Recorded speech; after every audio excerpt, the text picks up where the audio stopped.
व्रजाय व्रजवल्लभो भक्तेभ्यश्च नमो नमः।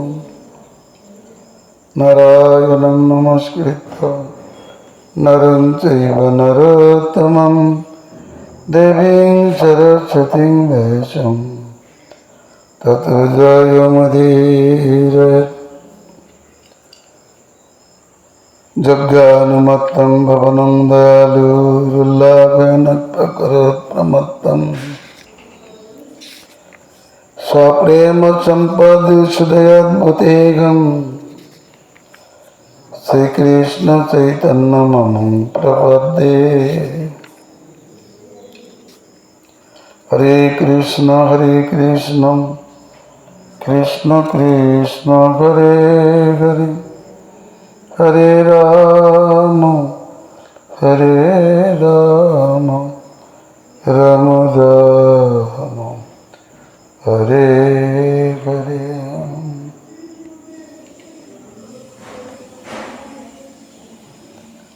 परम विजयते श्री कृष्ण संकीर्तनम श्री श्री कृष्ण चैतन्य चंद्र विजयते तमम। श्री राघवत्म चंद्रिका ঐশ্বর্য নির্ণয় আলোচ্য বিষয়। কতগুলো মাধুর্য নির্ণয় আলোচিত হয়েছিল।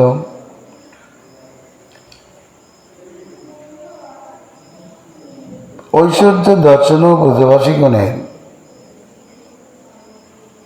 বা কৃষ্ণের ঐশ্বর্য দর্শনে বা কৃষ্ণের নরলীলত্বের কোনো বিপ্লব হয়নি, যেখানে সেখানে মাধুর্যের প্রকাশ। বিশাল পুতনা শরীরাদি দর্শন করেও কৃষ্ণের ভয়বিহ্বলতা আসে নাই। আবার মা যশোদা দামবন্ধন লীলায় তাকে প্রহার করিতে চাইলে তিনি ভয়ভীত হয়েছেন। এগুলি সব মাধুর্য স্বরূপ। ঐশ্বর্যন্ত নরনীলত্বসানপেক্ষিত সতী ঈশ্বরত আবিষ্কার। নরলীলাগত ভাবকে অপেক্ষা না করিয়ায় কেবলমাত্র ঈশ্বর ভাবের আবিষ্করণকে ঐশ্বর্য বলে। নরলীলাগত ভাবকে অপেক্ষা করে না, কেবলমাত্র ঈশ্বর ভাবকে আবিষ্কার করে, যে সেটা হল ঐশ্বর্য। যথা মাতা পিতরৌ প্রতি ঐশ্বর্যং দর্শয়িতা এতদ্বাং দর্শিতং রূপং প্রাগ্জন্ম স্মরণায় মে নন্নত মদ্ভবং জ্ঞানং মত্তলিঙ্গেন জায়তে ইত্যুক্তম। যেমন পিতামাতা বসুদেব ও দেবকী দেবীকে ঐশ্বর্য দেখাইয়া বলিয়াছিলেন, হে পিত, হে মাতো, আমি তোমাদেরকে এই যে আমার চতুর্ভুজ রূপ দেখাইলাম, হে আমার পূর্বতন জন্ম স্মরণ করাইয়া দিবার জন্য। অন্যথা মানব চিহ্ন দ্বারা মদ বিষয়ক জ্ঞান লাভ হয় না।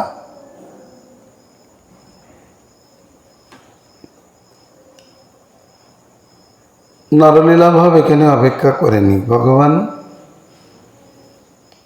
তিনি দেবকী হইতে আবির্ভূত হয়েছেন চতুর্ভুজ মূর্তিতে, শঙ্খচক্র গদা পদ্মধর। নর যেভাবে জন্মগ্রহণ করে সেভাবে তিনি আসেন নাই। অতএব তিনি সঙ্গে সঙ্গে ঐশ্বর্য প্রকাশ করেছেন। পিতামাতাকে বলেছেন, তোমাদের এই পূর্বজন্মের স্মরণের জন্য আমি এই রূপে আবির্ভূত হয়েছি। অন্যথা মনুষ্য চিহ্ন দ্বারা মদ বিষয়ক জ্ঞান লাভ হয় না।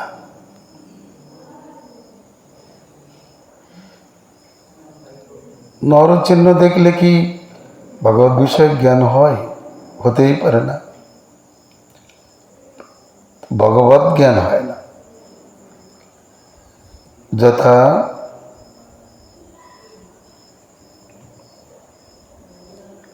অর্জুনং প্রতি পশ্চিমে রূপমৈশ্বর্যম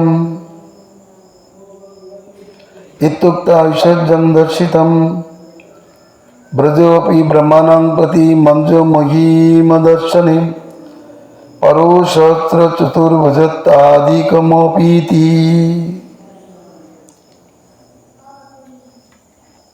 যেমন অর্জুনকে আমার ঐশ্বর্য রূপ পূর্ণ দর্শন করো, আমার ঐশ্বর্যপূর্ণ রূপ দর্শন করো, গীতায় বলেছেন। এই কথা বলিয়া সে ঐশ্বর্য দেখাইয়াছিলেন। পশ্চিমে রূপমঈশ্বরম, আমার ঐশ্বরিক রূপ দর্শন করো। তথা শ্রী বৃন্দাবনের চেয়ে মঞ্জু মহিমা প্রদর্শনকালে ব্রহ্মকে সহস্র সহস্র চতুর্ভুজাদি মূর্তি দেখাইয়াছিলেন। এখন কিন্তু নরলীলার, যদিও তিনি রাখাল বালক রূপে সেখানে লীলা করেছিলেন, কিন্তু ব্রহ্মার কাছে নরলীলার অপেক্ষা না করে সহস্র সহস্র চতুর্ভুজ মূর্তি দর্শন করিয়েছিলেন ব্রহ্মাকে। এই পর্যন্ত ঐশ্বর্যের বিচার। ভগবানের পক্ষ থেকে ঐশ্বর্য প্রকাশের বিষয় আলোচিত হল।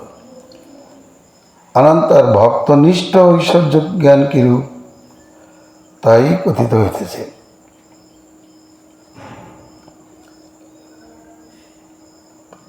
অত ভক্তনিষ্ঠমৈশ্বর্য জ্ঞানম অতএব ধ্রুবাঙ্গন শতো সাক্ষাৎ প্রধান পুরুষেশ্বর ইত্যাদি বসুদেভক্ত সখেতি মত্তা প্রসবং যদুক্তম ইত্যর্জুনোক্তেষ্টম ঈশ্বরয়মিত্যনুসন্ধানেऽপি হেৎকম্পজ্জনক সম্ভ্রম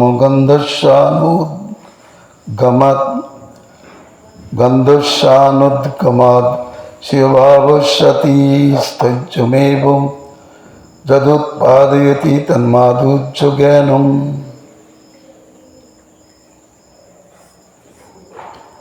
ভক্তনিষ্ঠ ঐশ্বর্য জ্ঞান বর্ণন করা হইতেছে। শ্রী বসুদেব তাদিওকে বলিয়াছিলেন, কংসকে হত্যা করিয়া কৃষ্ণ বলদেব যখন কারাগারে উপস্থিত হয়েছিলেন, কৃষ্ণ বলদেব বন্দনা করিলে বসুদেব দেবকী বদ্ধ করে বলেছিলেন, তোমরা দুইজন আমার পুত্র নহ, সাক্ষাৎ প্রধান পুরুষ ঈশ্বর। অর্জুন বিশ্বরূপ দর্শন করে বলেন, কৃষ্ণ তোমার মহিমা অবগত না হয়ে আমি প্রমাদবশত তোমাকে সখাদি বলেছি, এর জন্য তুমি ক্ষমা করো। এরপরে বলেছেন, রুক্মিণী দেবী কৃষ্ণ ত্যাগ ভয় শ্রবণ করে তিনি বিহ্বল হয়ে পড়লেন। ইহাদের এই সমস্ত উক্তি হইতে পাওয়া যাইতেছে যে শ্রীকৃষ্ণের ঐশ্বর্য দর্শনে তাদের বাৎসল্য এবং সখ্য শৈতল্য হইতেছে। চৈতন্য চরিতামৃতে এই কথাই স্পষ্ট করে মহাপ্রভু রূপ শিক্ষায় জানিয়েছেন, ঐশ্বর্য জ্ঞান মিশ্রা কেবলা ভেদার। কৃষ্ণরতি দুই প্রকার, ঐশ্বর্য জ্ঞান মিশ্রা ও কেবলা। গোকুলে কেবলারতি ঐশ্বর্য জ্ঞানহীন, পুরীদ্বয়ে বৈকুণ্ঠাদ্যে ঐশ্বর্য প্রবীণ। ঐশ্বর্য জ্ঞান প্রাধান্যে সংকুচিত প্রীতি, আর দেখিলে না মানে ঐশ্বর্য কেবলার রীতি।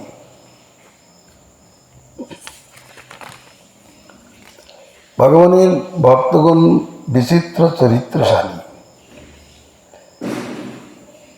ভগবানের ঐশ্বর্য দর্শনে কারো প্রীতি সংকুচিত হয়, আবার ঐশ্বর্য দর্শনে কোনো ভক্তের প্রীতি সংকুচিত না হইয়া বর্ধিত হয়। শান্ত দাস্য সখ্যে ঐশ্বর্য কায় উদ্দীপন, সখ্যে বাৎসল্যে মধুর রসে সংকোচন। বসুদেব দেবকীর কৃষ্ণ চরণ বন্দিল, ঐশ্বর্য জ্ঞানে দুহার মনে ভয় হইল। দেবকী বসুদেবস্য বিজ্ঞায় জগদীশ্বর, কৃত সংবন্দন পুত্র শস্য জাতে ন শঙ্কিত। দেবকী এবং বসুদেব বলদেব ও শ্রীকৃষ্ণকে জগদীশ্বর জানিয়া শঙ্কিত হয়ে আলিঙ্গন করিতে পারলেন না। কৃষ্ণের বিশ্বরূপ দেখি অর্জুনের হইল ভয়, সখ্যভাবে দাষ্ট ক্ষমা পায়ু করিয়া বিনয়। কৃষ্ণ যদি রুক্মিণীরে কহিল পরিহার, কৃষ্ণ ছাড়িবেন জানি রুক্মিণীর হইল ত্রাস। এই পর্যন্ত আমরা জানতে পারলাম যে কৃষ্ণের ঐশ্বর্য দর্শন করলে এক জাতীয় ভক্ত আছে যাদের প্রীতি শিথিল হয়ে যায়। বসুদেব দেবকী, অর্জুন, রুক্মিণী ইহাদের ঐশ্বর্য দর্শনে বাৎসল্য, সখ্য এবং মধুর রসের শৈথল্য দেখা যাইতেছে। ইহাই ঐশ্বর্য জ্ঞান। আবার ভক্তনিষ্ঠ মাধুর্য জ্ঞান কেমন? তাই বলিতেছেন, ইনি ঈশ্বর এই প্রকার জ্ঞান সত্ত্বেও যেভাবে হৃৎকম্পজনিত সম্ভ্রমের গন্ধমাত্র উদ্গত না হইয়া বরং স্বীয় হৃদয়স্থিত ভাবটি অতি স্থিরতা সম্পাদিত হয়, সে ভাবকে মাধুর্য জ্ঞান বলে।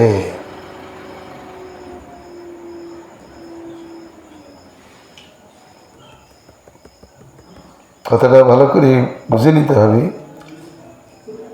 ইনি ঈশ্বর এই জ্ঞান সত্ত্বেও যে ভাবের ফলে হৃৎকম্পজনিত সম্ভ্রম গন্ধমাত্র উদিত হয় না, নিজের ভাবটি স্থিরভাবে থাকে, সেই ভাবকে মাধুর্য জ্ঞান বলে।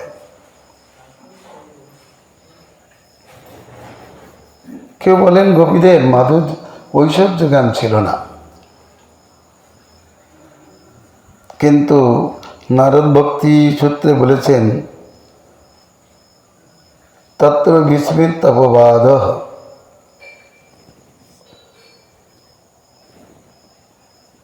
এটা অপবাদ স্বরূপ। গোপীদের ঐশ্বর্য জ্ঞান ছিল। কেমন? গোপী গিয়েছেন, হে কৃষ্ণ, তুমি ব্রহ্মার প্রার্থনায় পৃথিবীর ভার অনুমোদন করবার জন্য এই যদুকুলে অবতীর্ণ হয়েছ। বিকন সার্থিত বিশ্বগুপ্তয়ে সকই দেবান সত্যতাঙ্কুলে। ভ্রমর গীতিতে বলেছেন, হে ভ্রমর, তোমার প্রভু সত্য যুগে বলিরাজকে বন্ধন করেছে, ত্রেতা যুগে রামস্বরূপে সর্পনাগার নাক কান কেটেছে, বালিকে বধ করেছে। তাহলে দেখা যাচ্ছে এদের মধ্যে এরা জানে কৃষ্ণকে ঈশ্বর বলে, জানলেও তাদের চিত্তে ঐশ্বর্য জ্ঞানের চেয়ে হৃৎকম্প উপস্থিত হয় না।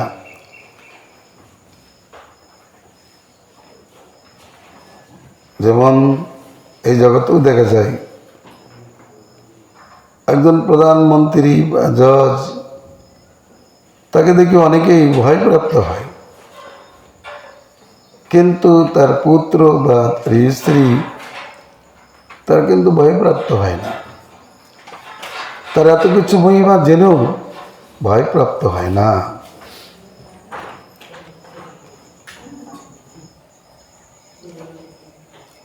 এটা হচ্ছে মাধুর্য জ্ঞান। তার উদাহরণ যেটা, কন্দর্বাদী উপদেবতা স্থাবক হইয়া গীতবাদ্য পুষ্পাদি উপহার দ্বারা তার পূজা করত, তাকে পরিবেষ্টন করিয়াছিলেন।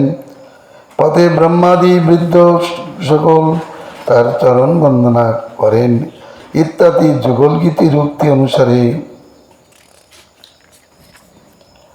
গোচারণ করিয়া অরণ্যইতে গোষ্ঠী গাভী প্রত্যায়ন সময়ে ব্রহ্মা ইন্দ্র নারদ প্রভৃতি দেবগণ শ্রীকৃষ্ণের স্তব গীতবাদ্যাদি সহকারে পুজো উপহার প্রদান পূর্বক চরণ বন্দনে দর্শন করিয়াও শ্রীদাম সুবলাদি সখাগণের সক্যভাবে শিথিলতা দেখা যাইতেছে না, এবং ওই সকল শ্রবণ করিয়াও ব্রজ সুন্দরীগণের মধুর ভাবের অশৈতল্যই দেখা যাইতেছে।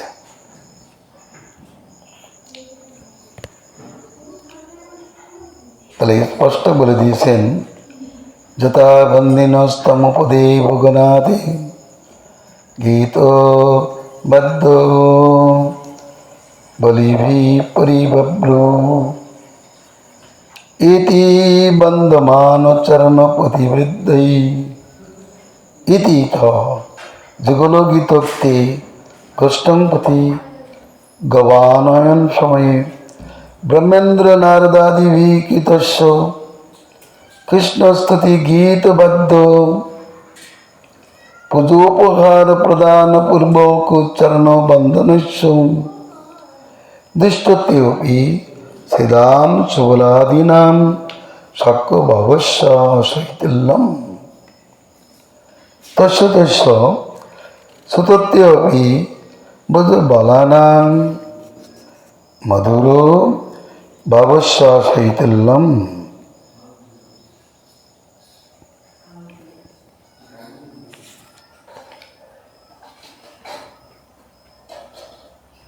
কিন্তু আগের বলেছেন, কেবলার্থী ঐশ্বর্য দর্শন করিলেও তারা কখনো ভীত হয় না, ঐশ্বর্য জ্ঞানী অভিভূত হয় না। কেবল আর শুদ্ধ প্রেম ঐশ্বর্য না মানে জানে, ঐশ্বর্য দেখিলে নিজ সম্বন্ধ না মানে। ত্রৈজাচোপনিষদ্ভিঃ সাংখ্যযোগশ্চ সত্যতৈ উপগীয়মান মাহাত্ম্যং হরিং সমন্বতাত্মজম।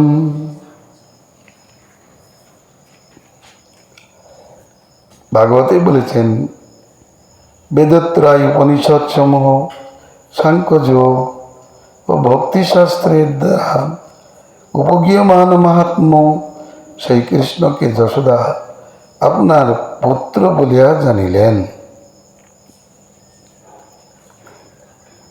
এবং নিজ পুত্র জ্ঞান করিয়া সেই অধোক্ষদ শ্রীহরিকে প্রাকৃত জননীর ন্যায় বন্ধন করিয়াছিলেন। দৃষ্টান্ত বলেছেন, খেলায় পরে যেতে কৃষ্ণ শ্রীরামকে স্কন্ধে বহন করিয়াছিলেন, আর রাসস্থলীতে শ্রীমতী রাধারানী চলতে না পারে বললেন, আমি চলতে পারছি না, যেখানে ইচ্ছা তুমি আমাকে সেখানে নিয়ে যাও। তিনি কান্দে উঠতে গিয়েছিলেন। তারপর সেখান থেকে তিনি অন্তর্ধান করেছিলেন। এই সমস্ত পদগুলি থেকে আমরা জানতে পারি, কৃষ্ণের ঐশ্বর্য দর্শন করেও এদের ভাবের কোনো পরিবর্তন হয় না।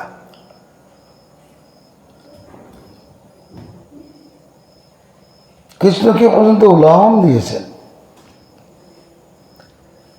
আগে বলেছেন তুমি ব্রহ্মার প্রার্থনায় পৃথিবীর ভার হরণ করবার জন্য জগতে ধুধুকুলি অবতীর্ণ হইয়াছিল। এ শখে তুমি কেমন রসিকে? আমরা তো পতি পুত্র বন্ধু বান্ধব সকলকে পরিত্যাগ করে এসেছি। তুমি আমাদের গতি সব জানো, তবে কেন আমাদের সহিত কপটতা করিতেছ? ইত্যাদি বাক্য থেকে জানা যায় তারা সম্ভ্রমহীনভাবে ভগবানের সহিত বিহার করিয়াছেন।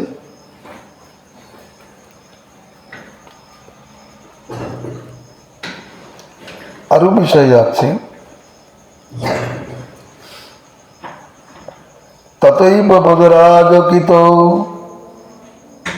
তদা শাসন বাক্যৈব দেশজ্যম ওপি নাস্তি বৎসল্য শৈতুল্য গন্ধপি প্রত্নতো ধন্যৈবাহং যশ্রয়াং মম পুত্র পরমেশ্বর ইতি মনুষ্যভিনন্দনে পুত্রভাবস্য দার্ঢ়্যমেবং।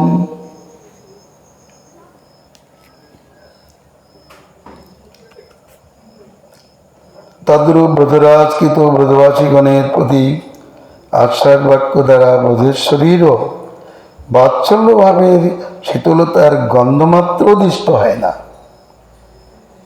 তৎপরিবর্তে বরং আমি ধন্য যে আমার পুত্র সাক্ষাৎ পরমেশ্বর কৃষ্ণ।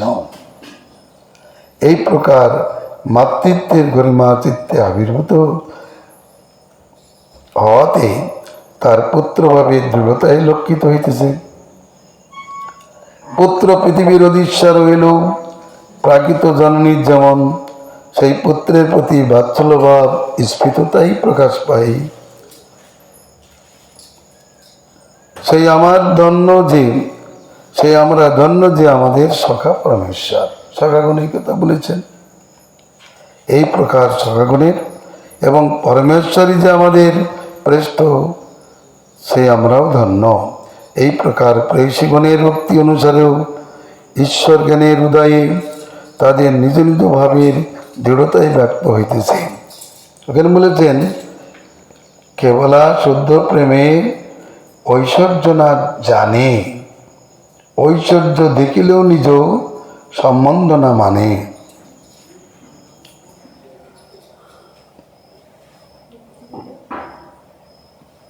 এবং ধন্যা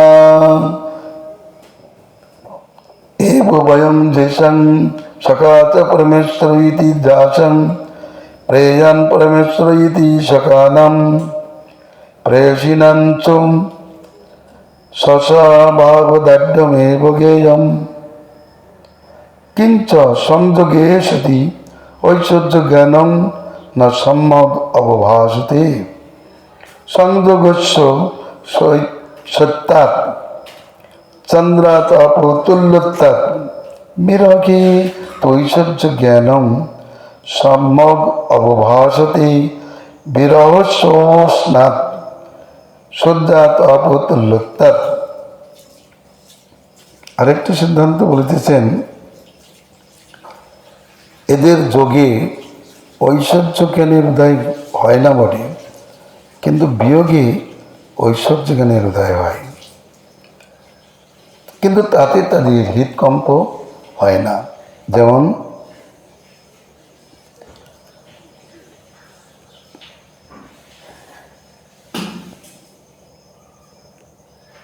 এই প্রকার প্রেয়সীগণের ভক্তি অনুসারেও ঈশ্বর জ্ঞানের উদয়ে তাদের নিজ নিজ ভাবের দৃঢ়তাই ব্যক্ত হইতেছে। সংযোগকালে ঐশ্বর্য জ্ঞান সম্যক প্রকাশিত হয় না। আরও সংযোগটি চন্দ্রকিরণের তুল্য বলিয়া অতিশয় শীতল, কিন্তু সূর্যের প্রখর রশ্মির ন্যায় অতিশয় উষ্ণ বলিয়া বিরহ সময়ে উক্ত ঐশ্বর্য জ্ঞান সম্যক প্রকাশ পাইয়া থাকে, যা ভ্রমর গীতিতে এবং গোপী গীতিতে জানতে পারি। তথাপি ঐশ্বর্য জ্ঞান স্ফূর্তিকালে হৃৎকম্পজনক সম্ভ্রম বা তজ্জনিত আদরাদির অভাব থাকে বলিয়া তাহাকে যথার্থ ঐশ্বর্য জ্ঞান বলিয়া স্বীকার করা যায় না।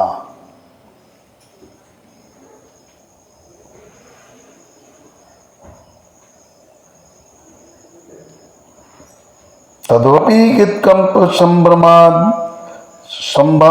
সম্ভ্রমাদুরাদ্য পাবৎ নৈশ্বর্য জ্ঞানম যদুক্তম মৃগৈরিলোকবিন্দ্রম বিবাদে লুব্ধ ধর্মাম। স্ত্রিয়মাকৃত বিরূপং স্ত্রীজিত কামজানম বলিমপি বলিমত্তা ব্যস্তয়দংশ বজ্জ তদলমচিত শক্কৈ দুস্তদৌস্তদ কথাইতি। রামাবতারে বেদের নাই বানররাজ বালিকে বিদ্ধ করেন।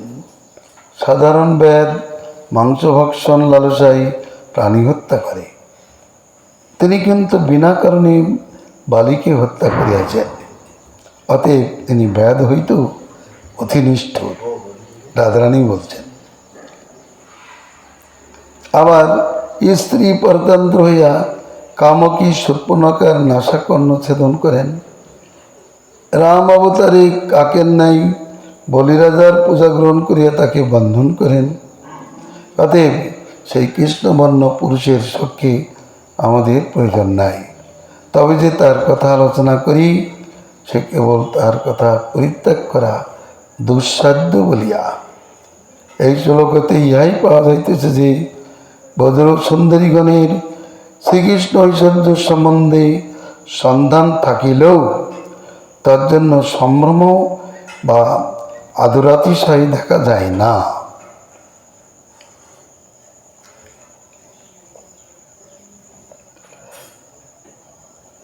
তথা ব্রজৌকোশাম গোবর্ধনধারণাৎ পূর্বং কৃষ্ণ ঈশ্বর ইতি জ্ঞানং নাসিত গোবর্ধনধারণং বরুণলোক গমনানন্তরং তু কৃষ্ণয়মীশ্বর এবেতি জ্ঞানে অপূর্ত প্রকারেণ শুদ্ধম মাধুর্য জ্ঞানমেব পূর্ণম। বরুণ বাক্যেন উদ্ধাব বাক্যেন চম সাক্ষাদীশ্বর জ্ঞানীয়পি যুবং নানাচ্যুতাবিতি বসুদেব বাক্যবদ বজেশ্বরস্য নমে পুত্র কৃষ্ণ গীতি মনুষ্যোপি মনাগোপি নক্তি শ্রয়তে ইতি তস্মাদ ব্রজস্থানম সর্বতৈব শুদ্ধমেব মাধুর্য জ্ঞানম পূর্ণং পরস্থানং তো ঐশ্বর্য জ্ঞান মিশ্রং মাধুর্যং পূর্ণম। গোবর্ধন ধারণের পূর্বে ব্রজবাসীদের শ্রীকৃষ্ণ সম্বন্ধে ঈশ্বর জ্ঞান ছিল না। গোবর্ধন ধারণ তথা বনলোক গমনের পর এই শ্রীকৃষ্ণই সাক্ষাৎ ঈশ্বর, এই প্রকার জ্ঞান সঞ্জাত হইলেও তাদের হৃদয় পূর্ব প্রকার মাধুর্য জ্ঞানেই পরিপূর্ণ ছিল। শ্রী বসুদেবদের রূপ তোমরা আমাদের পুত্র নও, এই প্রকার কৃষ্ণ বলদেবকে লক্ষ্য করিয়া বলিয়াছিলেন। সেই প্রকার বরুণ এবং উদ্ধব মহাশয়ের বাক্য অনুসারে ব্রজেশ্বর কিন্তু সাক্ষাৎ ঈশ্বর জ্ঞান সঞ্জাত হইলেও কৃষ্ণ আমার পুত্র নহে, এই প্রকার মনে মনেও চিন্তা করেন না, বা এই প্রকার বাক্যের লেশ মাত্র শোনা যায় না। অতএব ব্রজবাসীগণের সর্বদাই বিশুদ্ধ মাধুর্য জ্ঞানই পূর্ণ ছিল, কিন্তু পুরলীলার পরিকরগণের ঐশ্বর্য জ্ঞান মিশ্রিত মাধুর্য জ্ঞান পূর্ণ ছিল, ইহাই বিচারিত সিদ্ধান্ত।